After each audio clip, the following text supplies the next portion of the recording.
दोस्तों नमस्कार, स्वागत है एक बार फिर से देश और दुनिया की तमाम बड़ी खबरों में। यदि आपने अभी तक चैनल को सब्सक्राइब नहीं किया है तो कृपया चैनल को लाल बटन दबाकर सब्सक्राइब करें और घंटी बटन भी दबा दें। ये पहली बड़ी खबर है, तूफानी मूड में राहुल गांधी कर दी बड़ी भविष्यवाणी, बोले 5 और राज्यों में सरकार बनाने जा रही कांग्रेस पार्टी। दरअसल कांग्रेस पार्टी के पूर्व अध्यक्ष और वायनाड से सांसद राहुल गांधी ने देश के 5 राज्यों में होने वाले विधानसभा चुनावों को लेकर बड़ा दावा करते हुए कहा कि कांग्रेस पार्टी इन सभी राज्यों में सरकार बनाएगी। उन्होंने कहा कि आप मेरे शब्दों को नोट करके रख लो, कांग्रेस पार्टी तेलंगाना, मध्य प्रदेश, छत्तीसगढ़, राजस्थान और मिजोरम में जीत हासिल करने जा रही है। मिजोरम में जनसभा को संबोधित करते हुए कांग्रेस नेता राहुल गांधी ने कहा कि कांग्रेस पार्टी हमेशा जनता के लिए काम करती है। राजस्थान में बेहतरीन स्वास्थ्य सेवा नीति है, जबकि छत्तीसगढ़ मजबूत नीतियों के साथ उद्यमियों का समर्थन करता है। उन्होंने कहा कि हम मध्य प्रदेश में भ्रष्ट बीजेपी सरकार को हटा देंगे और हमारी 6 गारंटियां तेलंगाना में भारी जीत सुनिश्चित करेंगी। राहुल गांधी ने भविष्यवाणी कर दी है कि आप मेरे शब्दों को नोट करके रख लो,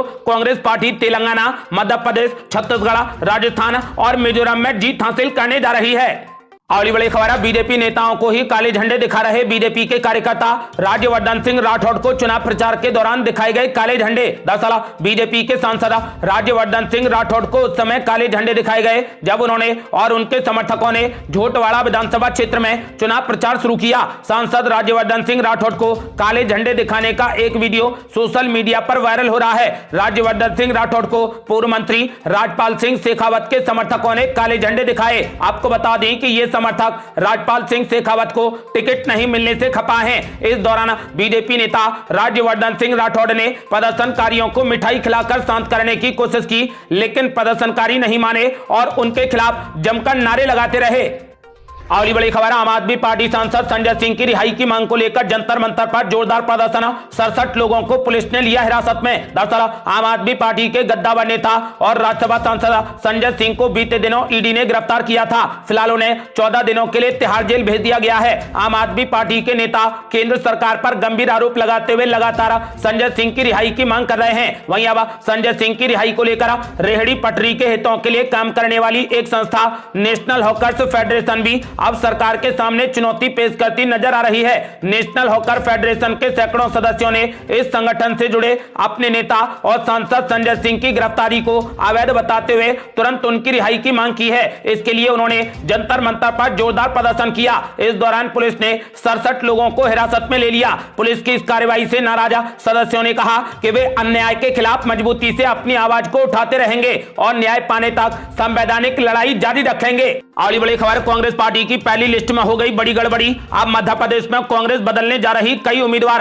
दरअसल मध्य प्रदेश में विधानसभा चुनाव के लिए कांग्रेस पार्टी की पहली सूची जारी होने के बाद विरोध प्रदर्शन का दौर शुरू हो गया है। वहीं नेताओं में भी सामंजस्य नजर नहीं आ रहा है। लिहाजा इस बात की संभावना जताई जा रही है कि आने वाले दिनों में कई उम्मीदवारों में बदलाव किया जा सकता है। दरअसल मध्य प्रदेश में कांग्रेस पार्टी ने 144 उम्मीदवारों की पहली सूची जारी की है। इसमें लगभग आधा दर्जन ऐसे उम्मीदवार हैं जिनको लेकर सवाल उठ रहे हैं कि आखिरकार संबंधित व्यक्ति को किसकी सिफारिश पर उम्मीदवार बनाया गया है। इस बात को कांग्रेस पार्टी के बड़े नेता भी स्वीकार कर रहे हैं कि इतनी बड़ी गड़बड़ी आखिरकार कैसे हो गई। सबसे ज्यादा चर्चाओं में केपी सिंह का नाम है, क्योंकि वो पिछोड़ से चुनाव जीतते आ रहे हैं, मगर इस बार उन्हें शिवपुरी से उम्मीदवार बना दिया गया। इससे खुदा कांग्रेस प्रदेश अध्यक्ष कमलनाथ भी आश्चर्यचकित हैं। इतना ही नहीं, कुछ और सीटें हैं जिनकी चर्चा हो रही है। इनमें दतिया छतरपुर जिले की बिजावर, टीकमगढ़ जिले की खगड़पुरा और निमाड़ मालवा की भी 2 सीटें शामिल हैं, जिन पर कांग्रेस नेता ये जान ही नहीं पा रहे कि आखिरकार इनका नाम आ कैसे गया, क्योंकि जिले स्तर से जो नाम भेजे गए थे उन नामों में वो नाम था ही नहीं जिसे उम्मीदवार बनाया गया है। सूत्रों का कहना है कि कुछ बड़े नेताओं ने अपनी मनमर्जी से सर्वे के नाम पर ऐसे लोगों को उम्मीदवार बना दिया है जो कांग्रेस पार्टी के लिए घातक साबित होंगे और पार्टी का जमीनी कार्यकर्ता उनसे नाराज है। कई नेता तो खुले तौर पर सौदेबाजी तक के आरोप लगाने लगे हैं। यही कारण है कि पार्टी नेतृत्व कुछ नामों में जल्द ही बदलाव करने की तैयारी में है और आने वाले 1 से 2 दिनों में यह बदलाव किया जा सकता है। अगली बड़ी खबर, कांग्रेस केंद्रीय चुनाव समिति की आज होने जा रही बड़ी बैठक। राजस्थान, छत्तीसगढ़ और मध्य प्रदेश के उम्मीदवारों पर होगा बड़ा फैसला। दरअसल कांग्रेस केंद्रीय चुनाव समिति की आज बड़ी बैठक होने जा रही है। इसमें राजस्थान विधानसभा चुनावों के लिए उम्मीदवारों के चयन और छत्तीसगढ़ तथा मध्य प्रदेश विधानसभा चुनावों के लिए शेष उम्मीदवारों पर विचार विमर्श किया जाएगा। साथ ही मध्य प्रदेश में पहली लिस्ट में हुई गड़बड़ी को भी सुधारा जाएगा और उम्मीदवारों का फिर से ऐलान किया जाएगा। एआईसी मुख्यालय में होने वाली इस बैठक की अध्यक्षता कांग्रेस के राष्ट्रीय अध्यक्ष मल्लिकार्जुन खड़गे करेंगे। कांग्रेस सीईसी की बैठक में कांग्रेस नेता राहुल गांधी और सोनिया गांधी के साथ सीईसी के सदस्य और संबंधित राज्यों की स्क्रीनिंग कमेटी के सदस्य भी शामिल होंगे। अगली बड़ी खबर, कांग्रेस नेता सुप्रिया श्रीनेत ने बीजेपी पर बोला जबरदस्त हमला। कहा 5 और राज्यों के विधानसभा चुनावों के साथ साथ 2024 का लोकसभा चुनाव भी जीतेगी कांग्रेस पार्टी। दरअसल कांग्रेस नेता सुप्रिया श्रीनेत ने दावा किया है कि हम सभी 5 राज्यों में चुनाव जीतेंगे। उन्होंने भाजपा पर हमला बोलते हुए कहा कि यही कारण है कि बीजेपी चिंतित है, वे डरी हुई है। 2024 में जब हम सत्ता में आएंगे और अपनी सरकार बनाएंगे, हम उन सभी लाभकारी योजनाओं को लागू करेंगे जो हिमाचल प्रदेश और राजस्थान जैसे राज्यों में नहीं है। उन्होंने कहा कि हमारा मुख्य एजेंडा है कि जब हम सत्ता में आएंगे तो हम महंगाई से कैसे निपटेंगे, बेरोजगारी दर कैसे कम करेंगे, हम मणिपुर में शांति कैसे स्थापित करेंगे, ये सभी चीजें हम तय करेंगे। उन्होंने ऐलान कर दिया है कि 5 राज्यों के साथ साथ 2024 के लोकसभा चुनाव में भी कांग्रेस पार्टी की ही सरकार बनेगी। अगली बड़ी खबर, बीजेपी के वंशवाद के आरोपों पर राहुल गांधी ने बोला जबरदस्त हमला। बोले अमित शाह और राजनाथ सिंह का बेटा क्या कर रहा है? अमित शाह का बेटा भारतीय क्रिकेट चला रहा है। दरअसल राहुल गांधी ने बीजेपी पर जबरदस्त हमला बोला। मिजोरम में राहुल गांधी ने मीडिया से बातचीत करते हुए कहा कि मिजोरम की दोनों पार्टियां जोराम पीपल्स मूवमेंट और मिजो नेशनल फ्रंट भाजपा और आरएसएस की मुखौटा पार्टियां हैं, जिनकी मदद से भाजपा राज्य में घुसने की कोशिश कर रही है। राहुल गांधी ने कहा कि कांग्रेस पार्टी ने कभी भी ऐसा नहीं किया क्योंकि हम भाजपा के मुकाबले वैचारिक रूप से पूर्ण हैं। राहुल गांधी ने राजनीति में वंशवाद के आरोपों पर भाजपा पर जमकर हमला बोला। उन्होंने कहा कि अमित शाह का बेटा क्या कर रहा है, राजनाथ सिंह का बेटा क्या कर रहा है? जैसा मैंने सुना है अमित शाह का बेटा भारतीय क्रिकेट को चला रहा है। उन्होंने कहा कि बीजेपी के कई नेताओं के बच्चे जैसे अनुराग ठाकुर ये सभी वंशवादी हैं। उन्होंने कहा कि बीजेपी में वंशवाद घुसा पड़ा है, जबकि बीजेपी कांग्रेस पर वंशवादी होने का आरोप लगा रही है।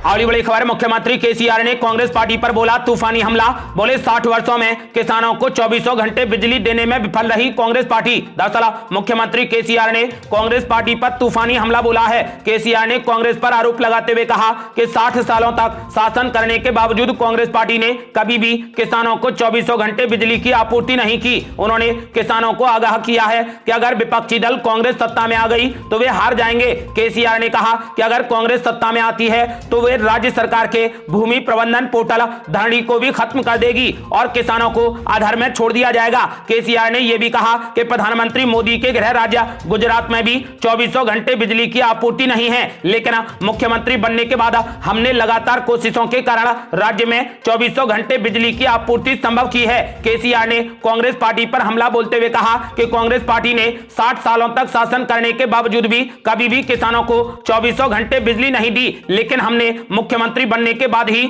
24 घंटे बिजली देने की कोशिश की है। अगली बड़ी खबर, अब तूफानी प्रचार में उतरने वाले हैं पीएम मोदी, गृह मंत्री अमित शाह और योगी आदित्यनाथ।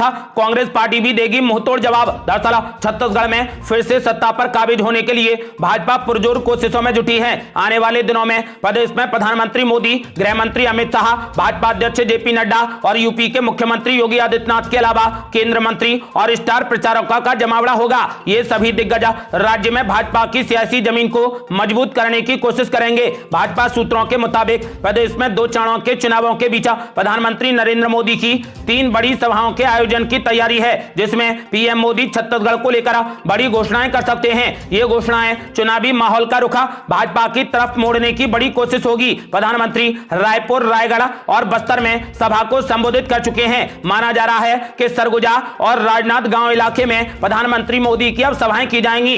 सियासी रुख को देखते हुए पार्टी जगह तय करेगी। राज्य में भाजपा प्रधानमंत्री मोदी की सभा को अपने मास्टर स्ट्रोक की तरह पेश करना चाहती है, क्योंकि राज्य में पिछली सभाओं में आई भीड़ ने भाजपा को बढ़त दे दी है। इधर कांग्रेस पार्टी ने भी विधानसभा चुनावों की पूरी तैयारी कर ली है और कांग्रेस पार्टी भी मुंहतोड़ जवाब देने के लिए पूरे तरीके से तैयार है। पार्टी जल्द ही स्टार प्रचारकों के साथ मैदान में नजर आएगी। राहुल गांधी, प्रियंका गांधी, सोनिया गांधी, मल्लिकार्जुन खड़गे सहित कर्नाटक के डिप्टी सीएम डीके शिव कुमार और हिमाचल के मुख्यमंत्री भी प्रदेश में रैली करते नजर आएंगे। हालांकि कांग्रेस पार्टी ने अभी तारीख और जगह तय नहीं की है, मगर जल्द ही इसका ऐलान कर दिया जाएगा। अगली बड़ी खबर, आयकर विभाग की छापेमारी में भारी मात्रा में नकदी की जब्ती पर सियासत हो गई तेज। बीजेपी ने किया जोरदार प्रदर्शन, सीबीआई जांच की मांग। दरअसल कर्नाटक और कुछ अन्य राज्यों में हाल ही में आयकर विभाग के छापों में भारी मात्रा में नकदी जब्त होने के बाद सियासत काफी तेज हो गई है। राज्य की भाजपा ने इसकी जांच सीबीआई से कराने की मांग करते हुए जोरदार प्रदर्शन किया। इससे पहले भाजपा ने सोमवार को भी जोरदार प्रदर्शन किया था। नकदी का संबंध कांग्रेस पार्टी से होने का बीजेपी ने आरोप लगाया है। आयकर छापों की पृष्ठभूमि में राज्य की विपक्षी पार्टी ने मुख्यमंत्री सिद्धरामैया और उप मुख्यमंत्री डीके शिव कुमार को कथित भ्रष्टाचार से जोड़ा है। विभाग के सूत्रों ने बताया कि कर्नाटक में आयकर अधिकारियों ने एक ठेकेदार और उसके बेटे से करीब 42 करोड़ रुपए नकद जब्त किए हैं। यहां फ्रीडम पार्क में प्रदर्शन में पार्टी नेताओं का नेतृत्व करने वाले पूर्व मुख्यमंत्री डीवी सदानंद गौड़ा ने आरोप लगाया कि हम देख रहे हैं कि कांग्रेस पार्टी लूटने, धन एकत्र करने और उसे अन्य चुनावी राज्यों में भेजने के एजेंडे के साथ काम कर रही है। पार्टी नेताओं ने कांग्रेस सरकार, सिद्धरामैया, शिव कुमार और पार्टी के केंद्रीय नेतृत्व के खिलाफ जमकर नारेबाजी की। सदानंद गौड़ा ने संवाददाताओं से बात करते हुए आरोप लगाया कि कर्नाटक में जो लूट हो रही है वैसी लूट पूरे देश में कहीं भी नहीं हो रही। उन्होंने कहा कि कर्नाटक 5 राज्यों के विधानसभा चुनावों के लिए एटीएम मशीन बन गया है। आयकर विभाग की जांच पर्याप्त नहीं है, इसके पीछे के अनदेखे हाथों को भी सामने लाया जाना चाहिए। उन्होंने कहा कि इस लूट के पीछे जो लोग हैं उनका पर्दाफाश करने के लिए सीबीआई जांच का आदेश दिया जाना चाहिए। अगली बड़ी खबर, कांग्रेस पार्टी ने पीएम मोदी पर बोला जबरदस्त हमला। कहा आंकड़ों की आड़ में धोखा देना बंद करें पीएम मोदी की विदाई के बाद ही महंगाई से मिलेगी राहत। दरअसल कांग्रेस पार्टी ने प्रधानमंत्री नरेंद्र मोदी पर गरीब जनता की परेशानियों को अनदेखा करने का आरोप लगाया है। कांग्रेस पार्टी ने आवश्यक वस्तुओं की आसमान छूती कीमतों को लेकर केंद्र सरकार पर जमकर हमला बोला। पार्टी ने दावा किया है कि बढ़ती कीमतों के कारण गरीबों और मध्यम वर्गीय परिवारों का जीवन दयनीय हो गया है। कांग्रेस महासचिव जयराम रमेश ने कहा कि आर्थिक मोर्चे पर मिल रही चुनौतियों के कारण हालात नाजुक हैं, लेकिन प्रधानमंत्री नरेंद्र मोदी को इसकी कोई भी चिंता नहीं है। कांग्रेस महासचिव जयराम रमेश ने कहा कि प्रधानमंत्री को आंकड़ों के माध्यम से लोगों को धोखा देना बंद कर देना चाहिए और अब सेवानिवृत्ति ले लेनी चाहिए, यानी अपना पद छोड़ देना चाहिए। उन्होंने कहा कि प्रधानमंत्री मोदी के पद छोड़ने के बाद ही देश को मोदी निर्मित मुद्रास्फीति से राहत मिलेगी। कांग्रेस पार्टी ने प्रधानमंत्री मोदी पर हमला बोलते हुए कहा क्या पीएम मोदी को अपना पद छोड़ देना चाहिए और अब जनता को प्रधानमंत्री मोदी के जाने के बाद ही महंगाई से राहत मिलेगी। अगली बड़ी खबर, कांग्रेस सांसद राहुल गांधी ने मोदी सरकार पर बोला जबरदस्त हमला। बोले भाजपा चाहती है कि हर फैसला दिल्ली में हो, लेकिन हम इसके खिलाफ हैं। दरअसल कांग्रेस सांसद राहुल गांधी मिजोरम के आइजोल में भारतीय जनता पार्टी पर जमकर बरसे। राहुल गांधी ने कहा कि वो मिजोरम के लोगों को संदेश देना चाहते हैं। वो बहुत स्पष्ट हैं कि कांग्रेस पार्टी के पास में एक कार्यक्रम है, एक रिकॉर्ड है। उन्होंने कहा कि जब हम संस्कृति धर्म पर हमले की बात करते हैं तो उस हमले के साधन भाजपा, आरएसएस और वे दल हैं जो उन्हें राज्य में प्रवेश करने की अनुमति देते हैं। राहुल गांधी ने आइजोल में कहा कि इंडिया गठबंधन देश के 60% हिस्से का प्रतिनिधित्व कर रहा है। उन्होंने कहा कि इंडिया गठबंधन अपने मूल्यों, संवैधानिक ढांचे और स्वतंत्रता की रक्षा करके भारत के विचार की रक्षा करेगा। राहुल गांधी ने कहा कि आरएसएस और भाजपा आपकी मान्यताओं की नींव के लिए खतरा है। राहुल गांधी ने कहा कि हम विकेंद्रीकरण में विश्वास करते हैं, जबकि भाजपा का मानना है कि सभी फैसले दिल्ली में होने चाहिए। राहुल गांधी ने कहा कि आरएसएस का मानना है कि भारत को एक विचार संगठन द्वारा शासित होना चाहिए और हम इसके खिलाफ हैं। अगली बड़ी खबर, कांग्रेस पार्टी ने छोड़ दिया ब्रह्मास्त्र। अपने घोषणा पत्र में पुरानी पेंशन योजना पर खेल दिया बड़ा दाव। यदि मध्य प्रदेश में कांग्रेस पार्टी की सरकार बनी तो पहली ही कैबिनेट बैठक में पुरानी पेंशन योजना को लागू कर दिया जाएगा। दरअसल कांग्रेस पार्टी ने मध्य प्रदेश विधानसभा चुनाव से पहले मंगलवार को अपना वचन पत्र यानी घोषणा पत्र जारी कर दिया। कर्नाटक और हिमाचल प्रदेश की तर्ज पर कांग्रेस पार्टी ने सरकारी कर्मचारियों को लेकर बड़ा दाव खेल दिया है। वचन पत्र में कहा गया है कि सरकारी कर्मचारियों को पुरानी पेंशन योजना का लाभ दिया जाएगा। कर्नाटक और हिमाचल प्रदेश के विधानसभा चुनाव से पहले भी कांग्रेस पार्टी ने पुरानी पेंशन योजना का वादा किया था और दोनों ही राज्यों में सरकारी कर्मचारियों ने कांग्रेस पार्टी की सरकार को बनवाने के लिए अपना भरपूर सहयोग दिया था। अब मध्य प्रदेश में भी कांग्रेस पार्टी ने अपना वही दांव खेल दिया है। वचन पत्र में कहा गया है कि कांग्रेस सरकार की प्रथम कैबिनेट बैठक में पुरानी पेंशन जन सेवकों की विभिन्न मांगों पर न्याय संगत निर्णय लिया जाएगा। मध्य प्रदेश में भी पुरानी पेंशन योजना को एक बड़ा चुनावी मुद्दा बताया जा रहा है। पुरानी पेंशन के मुद्दे पर सरकारी कर्मचारी 5 राज्यों के चुनाव में अपनी ताकत दिखाएंगे, क्योंकि 5 राज्यों में कांग्रेस पार्टी ने पुरानी पेंशन योजना को लागू करने का वादा किया है। यह तय है कि सरकारी कर्मचारियों का नफा नुकसान किसी न किसी पार्टी के हिस्से में तो जरूर आएगा।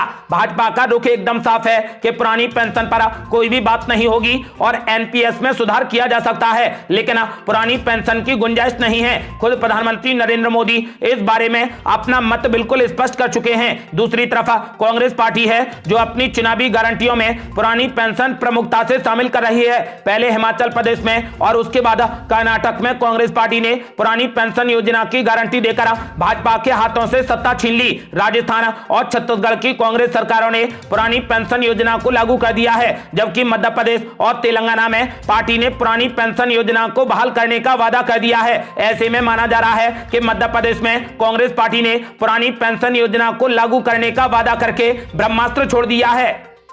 अगली बड़ी खबर, मल्लिकार्जुन खड़गे ने पीएम मोदी पर बोला जबरदस्त हमला। बोले चुनावों के लिए सेना का राजनीतिक इस्तेमाल कर रहे पीएम मोदी। दरअसल कांग्रेस पार्टी ने मंगलवार को सरकार पर चुनाव के लिए राजनीतिक रूप से सेना का इस्तेमाल करने का आरोप लगाया है। कांग्रेस अध्यक्ष मल्लिकार्जुन खड़गे ने दावा किया है कि सत्तारूढ़ पार्टी बीजेपी ने सैनिकों की लोकप्रियता का फायदा उठाकर सेना की गरिमा को ठेस पहुंचाई है। उन्होंने दावा किया कि नरेंद्र मोदी सरकार ने सेना से देश भर में सेल्फी पॉइंट लगाने को कहा है, जहां पर सैनिकों की बहादुरी के बजाय उसकी योजनाओं का प्रचार किया जाएगा। मल्लिकार्जुन खड़गे ने कहा कि देश की रक्षा करने वाले हमारी भारतीय सेना के बहादुर सैनिकों की लोकप्रियता का फायदा उठाकर प्रधानमंत्री मोदी अपना प्रचार कर रहे हैं। चुनावों के लिए सेना का राजनीतिक इस्तेमाल करके मोदी सरकार ने कुछ ऐसा किया है जो पिछले 75 वर्षों में कभी नहीं हुआ है। गौरतलब है कि मोदी सरकार ने सरकारी योजनाओं के प्रचार प्रसार के लिए सेना से देश भर में 822 सेल्फी पॉइंट स्थापित करने को कहा है। कांग्रेस अध्यक्ष ने आरोप लगाया है कि सेल्फी पॉइंट पर सैनिकों की बहादुरी की कहानी के बजाय प्रधानमंत्री नरेंद्र मोदी की तस्वीरें लगेंगी और उनकी योजनाओं की प्रशंसा की जाएगी। कांग्रेस नेता मल्लिकार्जुन खड़गे ने कहा कि हमारी पार्टी को भारतीय सेना की बहादुरी और बलिदान पर बहुत गर्व है। राष्ट्रवाद का पाठ पढ़ाने वाली भाजपा ने भारतीय सेना की गरिमा को ठेस पहुंचाई है। अगली बड़ी खबर, एक बार फिर छत्तीसगढ़ आ रहे गृह मंत्री अमित शाह बीजेपी उम्मीदवारों की नामांकन रैली में होंगे शामिल। दरअसल छत्तीसगढ़ के बस्तर संभाग के 12 विधानसभा सीटों में प्रथम चरण में होने वाले चुनाव के लिए भाजपा, कांग्रेस और सभी राजनीतिक दलों ने अपनी अपनी तैयारियां तेज कर दी हैं। संभाग के पूरे 12 विधानसभा सीटों में बीजेपी ने अपने प्रत्याशियों के नाम घोषित कर दिए हैं। बीजेपी के सभी प्रत्याशी अपने अपने विधानसभा क्षेत्रों में चुनाव प्रचार में भी जुट गए हैं। वहीं 19 अक्टूबर को जगदलपुर, चित्रकूट और बस्तर विधानसभा के बीजेपी प्रत्याशी नामांकन दाखिल करेंगे और इस दिन खुद देश के गृह मंत्री अमित शाह भी बस्तर में मौजूद रहेंगे। दरअसल 19 अक्टूबर को गृह मंत्री अमित शाह बस्तर पहुंच रहे हैं, जहां वे बीजेपी प्रत्याशियों के नामांकन रैली में शामिल होंगे। इसके साथ ही लालबाग मैदान में चुनावी सभा को भी संबोधित करेंगे, जिसके लिए बीजेपी के पदाधिकारियों ने जोरदार तैयारियां की हैं। ये थी अब तक की बेहद बड़ी खबरें। रोजाना की ताजा खबरों को जानने और हमसे जुड़ने के लिए चैनल को लाल बटन दबाकर सब्सक्राइब करें और घंटी बटन भी दबा दें। जल्दी मिलते हैं बड़ी अपडेट के साथ, तब तक के लिए जय हिंद, जय भारत।